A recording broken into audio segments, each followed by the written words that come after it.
I'm not Siskel or Ebert, but this is a Century of Cinema, a presentation we offer at the historic Plaza Theater on the first and third Wednesdays of each month except December.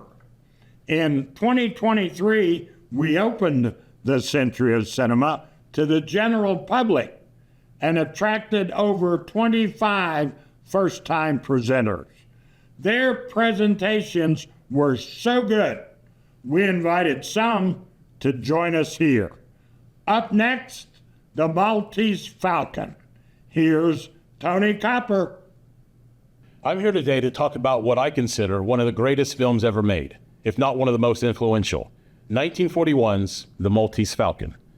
The Maltese Falcon was adapted and directed by John Huston and starred Mary Astor as the femme fatale Bridget O'Shaughnessy, Peter Lorre as the conniving Joe Cairo, Sidney Greenstreet in his film debut as the man who likes to talk to men who like to talk, Caspar Gutman, and of course, Humphrey Bogart as the morally ambiguous, hard-boiled private detective, Sam Spade.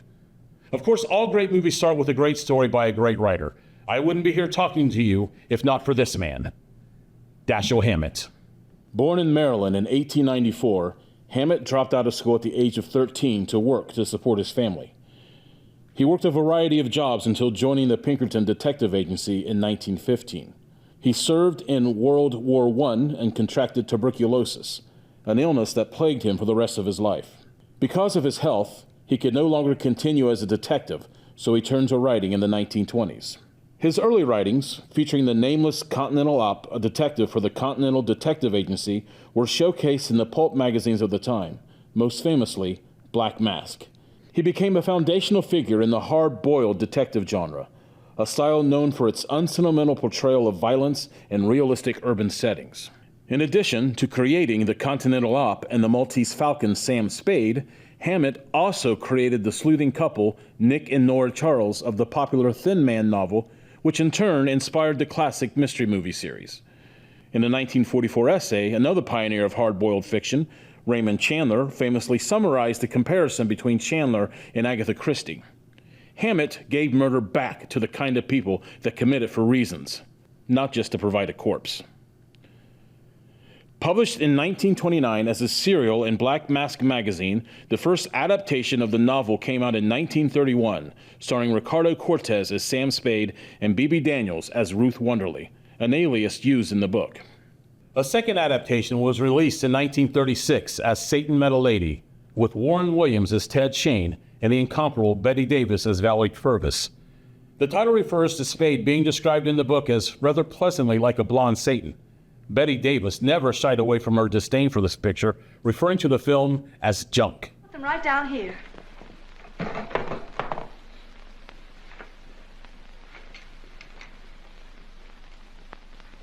Nice place. And what a beautiful view from these windows. The lights must be gorgeous at night. You never realize how big a city is until you see it from way up high like this.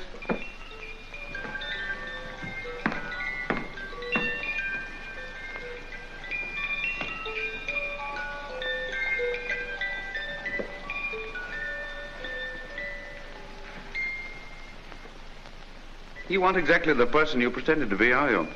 I'm not quite sure I know what you mean. We'll never get any place if you insist on playing innocent. All right. I won't play innocent anymore. Good.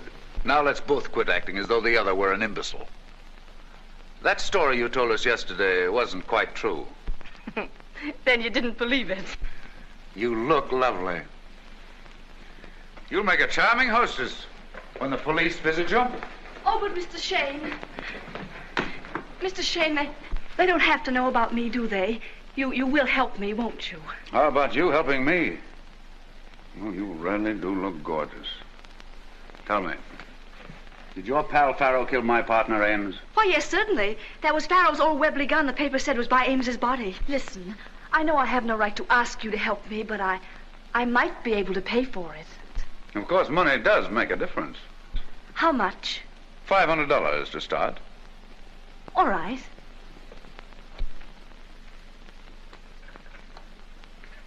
Somebody robbed me. Me? While you were in there fixing yourself all up to vamp me into helping you, I got the 500 we've been talking about. Did you? Get going, Mr. Shane. Your taxi's ticking. Teach me how to do that, and I'll knock that 500 off. And if you think no new ideas is a current Hollywood trend, let's fast forward 5 whole years later, from 1936 to 1941. And Warner Brothers has decided the time is right for a third adaptation of Hamlet's novel. This time, they brought in an untested director named John Huston. After some success as a playwright, Huston moved to Los Angeles in 1931 to be a screenwriter. The talkies were fairly new and screenwriters were in high demand. As a young screenwriter, he worked in the script department for both Samuel Goldwyn Productions and Universal Studios. The Maltese Falcon was Huston's directorial debut. During his preparation, he planned each second of the film to the last detail. He was one of the first directors to use storyboards to set up every shot, a practice that has since become commonplace. With a few exceptions, Huston shot the film in sequence. All of this planning allowed for the film to be shot quickly and cost the studio less than $400,000. Of course, what the Maltese Falcon is perhaps best known for is the star-cementing performance of the peerless Humphrey Bogart. Born on Christmas Day in 1899, Humphrey DeForest Bogart rose from Broadway and B-movie roles to become a Hollywood icon in the 1940s and 50s. His big breakthrough role came as Duke Mantee in The Petrified Forest, a role he also played on Broadway. The movie's star, Ashley Howard, insisted that Bogart be cast in the film version. Come here. Well, so we meet again. Sit down, pal. Down there. Yeah, I'd be delighted. Wait a minute.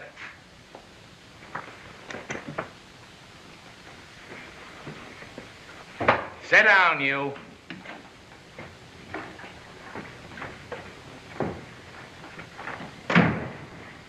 Would you mind sitting down over there, Pop? Sure. Up there, Fat.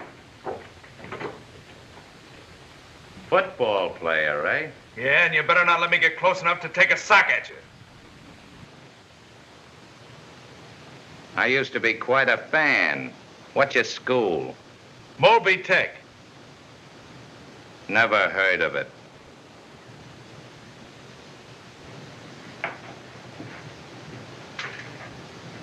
Ruby, get down by the door and keep your eyes open. You got Slim watching on the outside. Get down to the door.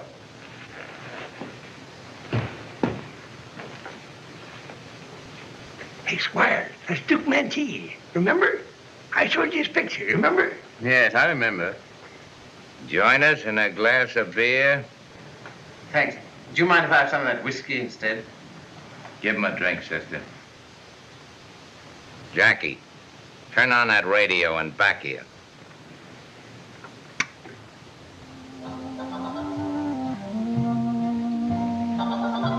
What did I tell you? Look at that chin. He's a killer, all right. We're lucky we got ringside seats. He's a gangster and a rat. He ain't no gangster. He's a real old-time desperado. Gangsters is foreigners, and he's an American. Wait till the sheriff finds out he's here, and we'll see some real killing. Who'd we do? The cops ain't likely to catch up with us, not tonight. So we can all be quiet and peaceable and have a few beers together and listen to the music. And not make any wrong moves. After The Petrified Forest, he was featured in many gangster films, often as the heavy. His star-making turn came in 1940 in the role of Roy, Mad Dog Earl, in High Sierra. His performance in High Sierra led to his being cast as Sam Spade in The Maltese Falcon.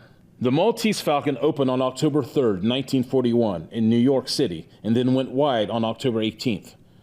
The movie was an instant classic and well received.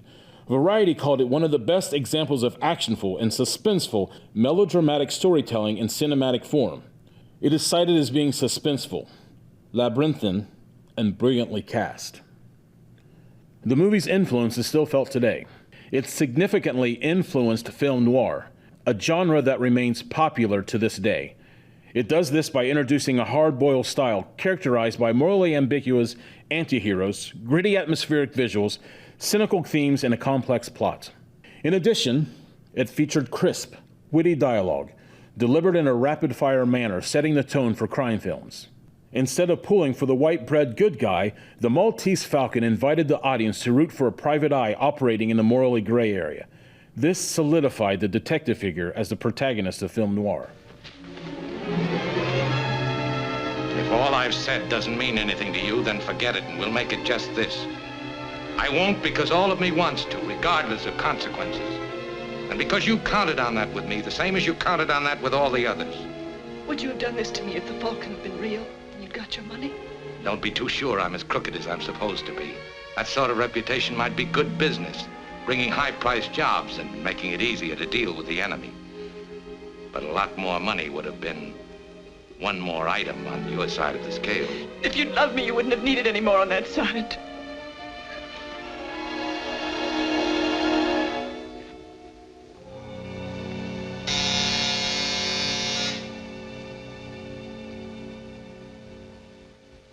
Come in.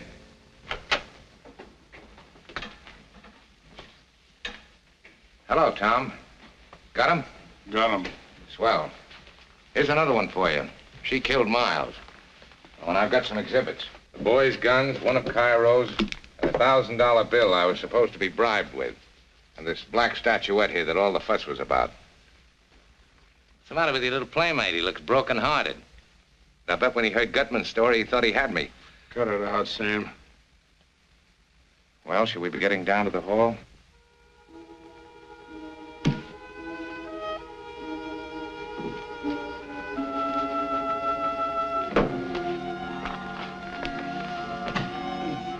Harry, what is it?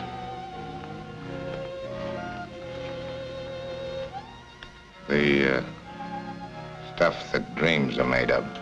Huh?